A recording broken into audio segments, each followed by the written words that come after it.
गठिया रोग जो है हमारे शरीर में जोड़ों में होता है, ज्वाइंट में होता है, जिससे हमारे शरीर में हमारा शरीर जकड़ जाता है और जहाँ जहाँ ज्वाइंट पेन होता है उस जगह आपका जो मसल है वो सूज जाती है। जैसे हमारे हाथों की उंगलियों में, पैरों की उंगलियों में, घुटनों में इस जगह गठिया रोग होता है और बहुत ही दिक्कतें हमें कुछ भी काम करने में होती है, जैसे चलने फिरने में, उठने बैठने में, या कोई भी आप काम करते हैं उसमें बड़ा ही दिक्कत का सामना करना पड़ता है।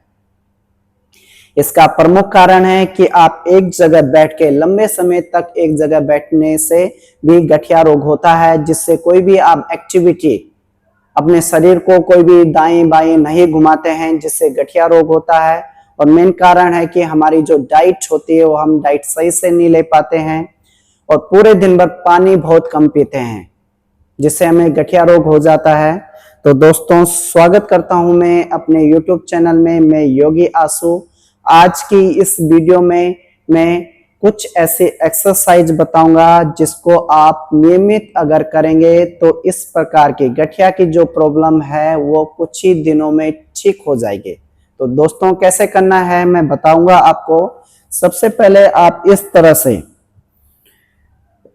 बैठ जाएंगे और दोनों पैरों को आपको सीधा इस तरह से रख लेना है और अपने हाथों को पीठ के पीछे लेके जाना है। पूरे शरीर को रिलैक्स रखना है, कोई भी स्ट्रेस आपको नहीं लेना है।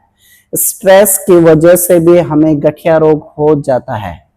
तो सबसे पहले हम कौन सी एक्सरसाइज करेंगे, इस तरह से अपने जो पैरों की उंगली है आगे की तरफ खींचना है, श्वास लेते हुए ऊपर और श्वास छोड़ते हुए नीचे। रिलैक्स रखना है अपने शरीर को। श्वास लेते हुए ऊपर और श्वास छोड़ते हुए नीचे।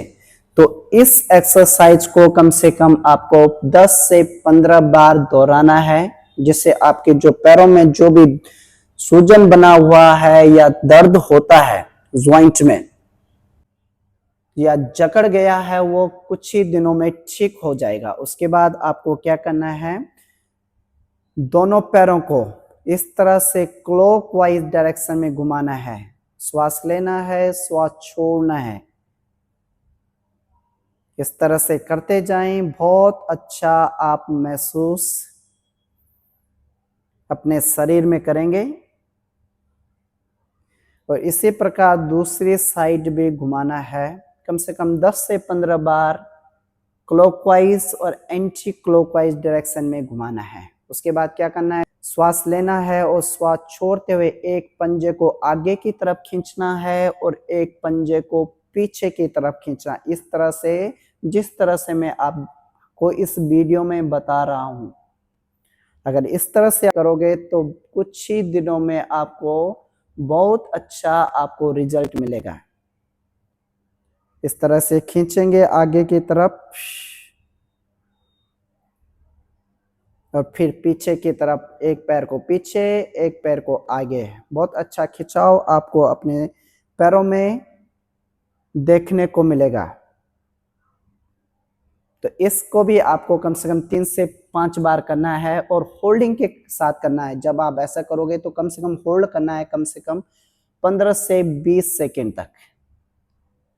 पैरों को एक साथ आगे की तरफ इस तरह से खींचना है, जितना आप खींच सकते हैं। पूरे पैर में आपको खिंचाव, जिससे आपके पैरों में जो रक्त संचार है, ब्लड सर्कुलेशन है, वो ठीक ढंग से हो पाएगा। इस तरह से आगे की तरफ खींचना है, फिर पीछे, फिर आगे। इस तरह से इस एक्सरसाइज को आपको भी दोस्तों कम से कम 5 से 10 बार, 10 से 15 बार करना है और होल्ड के साथ करना है। जब तक आप होल्ड नहीं करोगे तब तक आपको कोई भी बेनिफिट, कोई भी लाभ नहीं मिलेगा। तो होल्डिंग के साथ करना है। उसके बाद आपको एक पैर को मोड़ लेना है और दोनों हाथों से अपने जांघ को पकड़ लेना है और श्वास लेते हुए अपने पैर को ऊपर उठाना है। इतना ही उठाएं, ज्यादा मत उठाएं। और हो सके तो अपने पैर को सीधा रखेंगे। जितना आप उठा सकते हैं आसानी के साथ उठाना है, कोई भी स्ट्रेस अपने शरीर में नहीं लेना है। इसी के साथ आपको दूसरे पैर से भी करना है, दोनों हाथों से अपने जांघ को पकड़ना है और श्वास लेते हुए अपने पैर को उठाना है। और इस तरह से उठाएंगे, कमर आपकी सीधी ही रखना है और होल्ड रखना है कम से कम 10 से 15 सेकंड। तो उसके बाद क्या करना है दोस्तों कि एक पैर को इस तरह से मोड़ लेंगे और अपने जांघ के ऊपर रख लेंगे और दूसरे हाथ से अपने पंजे को इस तरह से पकड़ेंगे और एक हाथ से अपना जो घुटना है इस तरह से पकड़ लेना है और श्वास लेते हुए ऊपर उठाना है धीरे धीरे। तनाव के साथ कोई भी आसन नहीं करना है और श्वास छोड़ते हुए नीचे दबाना है अपने घुटने को जितना आप दबा सकते हैं। और बहुत अच्छा आपको खिंचाव आपके एंकल ज्वाइंट में पड़ेगा, तो आपके पैरों में जो भी जकड़न है वो कुछ ही दिनों में ठीक हो जाएगी। तो इस तरह से करना है दोस्तों। इसी प्रकार आपको दूसरे पैर से भी इस तरह से मोड़कर एंड अपने घुटने को पकड़ के श्वास लेते हुए ऊपर उठाना है और श्वास छोड़ते हुए नीचे जितना आप दबा सकते हैं। श्वास लेते हुए ऊपर और श्वास छोड़ते हुए नीचे। इसको भी आपको दोनों पैर से कम 3 बार दोहराना है और होल्डिंग के साथ करना है। जब तक आप होल्ड नहीं करेंगे तब तक कोई बेनिफिट आपको नहीं मिलेगा। उसके बाद इस तरह से आपको बैठ जाना है और दोनों हाथों को सामने की तरफ श्वास लेना है। श्वास लेते हुए अपने जो हाथ की उंगलियों को इस तरह से मोड़ लेना है, मुट्ठी बना लेना है और श्वास छोड़ते हुए इस तरह से उंगलियों को सीधा करेंगे। श्वास लेते हुए एंड श्वास छोड़ते हुए इस तरह से, श्वास लेते हुए और श्वास छोड़ते हुए इस तरह। इसको भी कम से कम आपको 10 से 15 बार दोहराना है। उसके बाद फिर से अपने दोनों हाथों को इस तरह से करना है। श्वास लेते हुए अपने हथेलियों को ऊपर की तरफ खींचे इस तरह और श्वास छोड़ते हुए नीचे की तरफ अपनी हथेलियों को करेंगे। श्वास लेते हुए ऊपर एंड श्वास छोड़ते हुए नीचे। श्वास लेते हुए ऊपर। इस तरह ही इन एक्सरसाइज को आपको करना है दोस्तों, जिस तरह से मैं इस वीडियो में आपको बता रहा हूं। और श्वास छोड़ते हुए नीचे। अब दोनों हाथों को अपने रिलैक्स करेंगे इस तरह से। इसके बाद अपने दोनों हाथों को अपने कंधों पे लेके जाएंगे और कंधों को इस तरह से घुमाना है दोस्तों आपको क्लॉकवाइज डायरेक्शन में।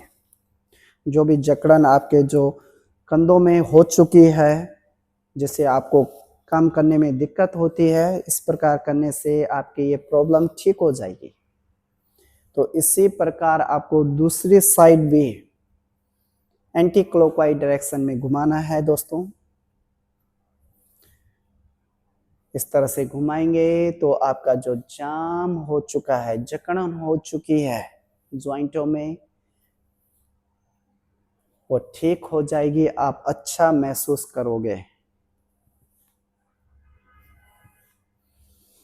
तो इस तरह से अपने दोनों हाथों को ऊपर उठाना है, एक हाथ को मोड़ देना है, दूसरे हाथ से अपनी कोहनी को पकड़ना है और इस तरह से खींचना है जितना आप खींच सकते हैं। धीरे धीरे ही करें, अपनी क्षमता के अनुसार ही इन आसनों को करना है। इस तरह से दूसरे हाथ से भी जितना आप खींच सकते हैं। तो इस तरह से इन एक्सरसाइज को आपको नियमित रूप से करना है दोस्तों। तो इसी के साथ मिलते हैं आपको नेक्स्ट वीडियो में किसी नेक्स्ट टॉपिक के साथ। तब तक के लिए धन्यवाद, नमस्ते।